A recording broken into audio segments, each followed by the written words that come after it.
Kabar mengejutkan datang dari Kabupaten Pati, Jawa Tengah, setelah sebuah peristiwa penganiayaan berat yang menimpa seorang wanita penjahit menjadi sorotan publik. Terungkap duduk perkara mengenai insiden tragis yang dialami oleh wanita penjahit di Desa Sinomwidodo, Kecamatan Tambakromo tersebut. Korban menjadi target tindakan brutal dari seorang pria yang bertindak nekat hingga melukai fisiknya secara serius. Awalnya, beredar luas rumor di tengah masyarakat yang menyebutkan bahwa pria penganiaya tersebut merupakan mantan kekasih dari wanita berinisial DS itu.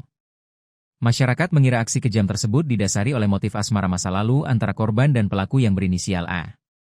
Namun, DS secara tegas mengklarifikasi bahwa pelaku A sama sekali bukanlah mantan pacarnya seperti yang dirumorkan. Hubungan yang terjalin di antara mereka sebenarnya murni hanya sebatas profesionalitas antara seorang penjahit dan pelanggannya. DS membeberkan secara rinci awal mula bagaimana pelaku A bisa mengenal sosok dirinya.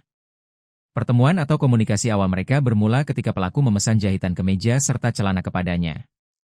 Pelaku mendapatkan informasi kontak milik DS dari akun media sosial usaha jahit yang dikelola oleh korban.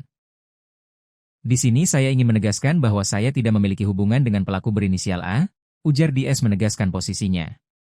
Pernyataan tersebut disampaikan DS melalui sebuah rekaman video klarifikasi yang dikirimkan kepada awak media pada Jumat, 24 Juli 2026.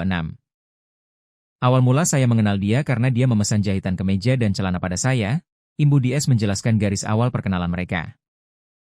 DS juga mengungkapkan fakta lain bahwa pelaku memang pernah mengekspresikan atau menyatakan perasaan cinta secara sepihak kepadanya.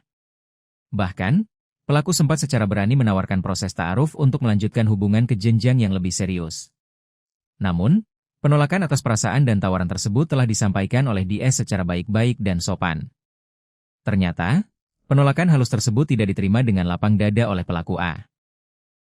Sejak momen penolakan itu, teror ketakutan mulai membayangi kehidupan sehari-hari DS secara terus-menerus. Gangguan dan ancaman tersebut berlangsung cukup lama, yakni hampir 1 tahun terhitung sejak bulan Agustus 2025. Meskipun korban telah mengambil langkah tegas dengan memblokir seluruh akses media sosial dan nomor WhatsApp pelaku, hal itu tidak memadamkan niat pelaku.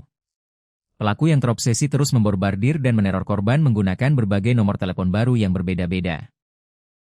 Aksi nekat serta ancaman dari pelaku bahkan sempat terjadi jauh sebelum insiden pembacokan brutal pada Kamis, 23 Juli 2026.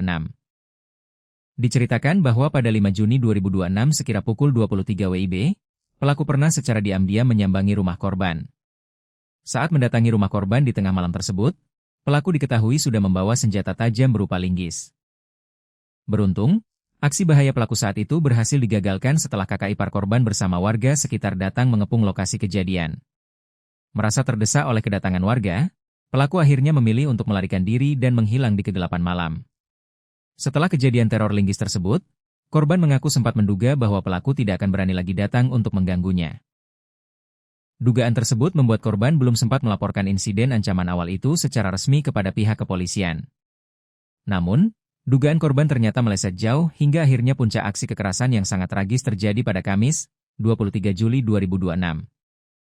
Saya pikir dia tidak akan berani untuk datang lagi.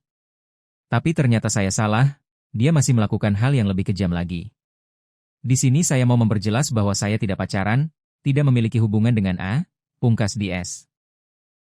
Saat ini, kasus penganiayaan berat yang diduga telah direncanakan tersebut sudah ditangani secara penuh oleh Satreskrim Polresta Pati untuk proses hukum lebih lanjut.